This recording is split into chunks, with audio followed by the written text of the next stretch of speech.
In 2 Corinthians 3, Paul calls the Ten Commandments, representing the whole law of Moses, the ministry of death engraved in letters on stone in glory. This, says Paul, has now been replaced by the ministry of the Spirit, the greater glory.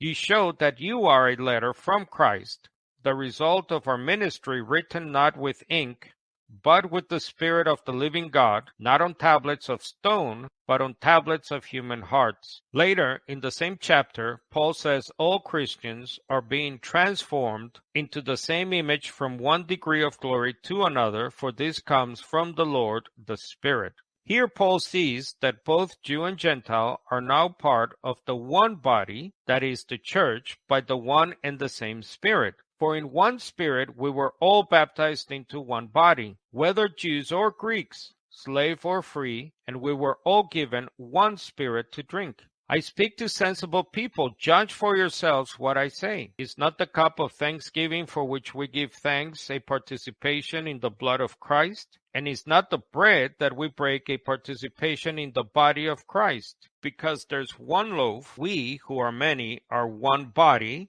that is one church, for we all share the one loaf. You have clothed yourselves with the new self, which is being renewed in knowledge according to the image of its creator. In that renewal there is no longer Greek and Jew, circumcised and uncircumcised, barbarian, Scythian, slave and free, but Christ is all and in all. For he is our peace, who made both groups, that is, Jew and Gentile, one, and tore down the dividing wall of hostility. In his flesh he made of no effect the law, that is, the law of Moses, consisting of commands and expressed in regulations, that is, dogmas, so that he might create in himself one new man from the two, resulting in peace. He did this so that he might reconcile both to God in one body through the cross, by which he put the hostility to death. And again, Paul emphasized the points. So tell me, you who want to be under law, that is, the law of Moses,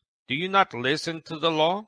For it is written that Abraham had two sons, one by the slave woman and one by the free woman. But the son by the slave woman was born according to the flesh, and the son by the free woman through the promise. This is speaking allegorically. For these women are two covenants, one coming from Mount Sinai, giving birth to children who are to be slaves. She is Hagar. Now this Hagar is Mount Sinai in Arabia, and corresponds to the present Jerusalem, for she is enslaved with her children.